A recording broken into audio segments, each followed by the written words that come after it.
நாம் இதுவரைக்கும் ஃபோர்ஸை பற்றியும் ஒரு ஆப்ஜெக்ட்டுக்கு ஃபோர்ஸ் கொடுத்தா என்ன சேஞ்ச் ஆகுன்றதை பற்றியும் பார்த்தோம். இந்த வீடியோவில் ஃபோர்ஸோட டைப்ஸை பற்றி பார்க்க போகிறோம். ஃபோர்ஸ்னால் என்ன? ஒரு ஆப்ஜெக்டை புஷ் இல்லைனா புல் பண்ணுறதை தான் ஃபோர்ஸ்னு சொல்கிறோம். புஷ் ஃபோர்ஸஸ்னால் என்ன? நாம் ஒரு ஆப்ஜெக்டை நம்மளை விட்டு தள்ளுறதை தான் புஷ் ஃபோர்ஸஸ்னு சொல்கிறோம். புல் ஃபோர்ஸஸ்னால் என்ன? நாம் ஒரு ஆப்ஜெக்டை நம்மளை நோக்கி இழுக்கிறத தான் புல் ஃபோர்ஸஸ்னு சொல்கிறோம். புஷ் புல் ஃபோர்ஸ் மாதிரி ட்விஸ்ட் ஃபோர்ஸும் இருக்குது. ட்விஸ்ட் ஃபோர்ஸ் ஆப்ஜெக்டை ஒரு சர்க்கிளில் மூவ் பண்ண வைக்குது. நாம் ஒரு பாட்டிலை ஓப்பன் பண்ண அதோட மூடியை ஒரு சைடில் முறுக்குறோம். அதுக்கு ஆப்போசிட் சைடில் முறுக்கும்போது அந்த பாட்டில் க்ளோஸ் ஆகிடும். ஆப்ஜெக்ட்ஸ் எப்படி மூவ் ஆகுது? பால் கிக் பண்ணும்போது மூவ் ஆகுது. டேபிளில் இருக்கிற புக் புஷ் பண்ணும்போது மூவ் ஆகுது. மாடு வண்டியை புல் பண்ணும்போது மூவ் ஆகுது. இதிலிருந்து என்ன தெரியுது? ஒரு ஆப்ஜெக்டை புஷ் இல்லைனா புல் பண்ணும்போது மூவ் ஆகுது. ஃபோர்ஸஸ் ரெண்டு விதமாக பிரிக்கலாம். ஒன்று கான்டாக்ட் ஃபோர்ஸஸ், இன்னொன்று நான் கான்டாக்ட் ஃபோர்ஸஸ். கான்டாக்ட் ஃபோர்ஸஸ்னால் என்ன? புஷ் இல்லை புல் பண்ணி ஒரு ஆப்ஜெக்ட் மேலே ஃபோர்ஸ் கொடுக்க அந்த ஆப்ஜெக்டை டச் பண்ணணும். இந்த மாதிரி டச் பண்ணுறதால ஏற்படுற ஃபோர்ஸஸை கான்டாக்ட் ஃபோர்ஸஸ்னு சொல்கிறோம்.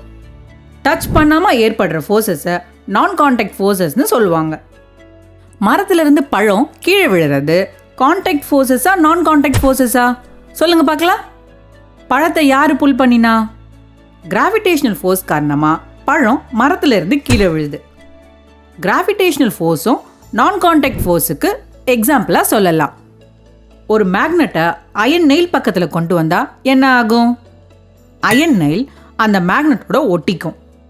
மேக்னெட் அயன் நெயிலில் அட்ராக்ட் ஆகிற மேக்னெட்டிக் ஃபோர்ஸையும் நான் கான்டாக்ட் ஃபோர்ஸுக்கு எக்ஸாம்பிளாக சொல்லலாம். கிராவிடேஷனல் ஃபோர்ஸ், மேக்னெட்டிக் ஃபோர்ஸ் இது ரெண்டுமே ஆப்ஜெக்டை டச் பண்ணாமல் ஃபோர்ஸை ஏற்படுத்துது. இப்போ நாம் ஒரு ஆக்டிவிட்டியை செய்யலாம். இந்த ஆக்டிவிட்டி செய்ய ஒரு பலூன், பேப்பர் பீசஸ் தேவைப்படுது. முதல்ல பேப்பரை சின்ன பீசஸாக வெட்டி டேபிள் மேலே வைக்கணும்.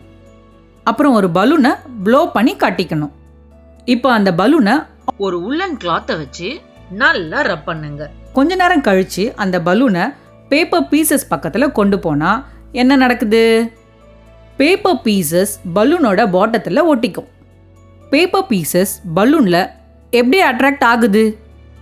நாம் பலூனை ஒரு உள்ளன் கிளாத் தேய்க்கும்போது பலூன் சார்ஜ் ஆகுது. சார்ஜ் ஆன பலூன் பேப்பர் பீசஸை பிடிச்சி இழுக்குது. இதை எலக்ட்ரோஸ்டாட்டிக் ஃபோர்ஸ்னு சொல்லுவாங்க. இதுவும் நான் கான்டாக்ட் ஃபோர்ஸஸுக்கு ஒரு எக்ஸாம்பிள் தான். நாம் இந்த வீடியோவில் கான்டாக்ட் ஃபோர்ஸஸ் அதாவது புஷ் புல் ட்விஸ்ட் பற்றி தெரிஞ்சுக்கிட்டோம். நான் கான்டாக்ட் ஃபோர்ஸில் gravitational forces, magnetic forces and electrostatic ஃபோர்ஸஸை பற்றி தெரிஞ்சுக்கிட்டோம்.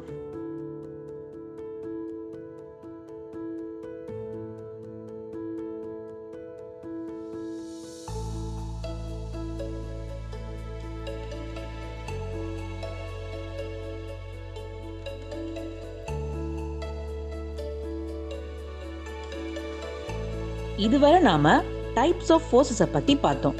இப்போ இந்த கொஷின்ஸை ட்ரை பண்ணலாமா?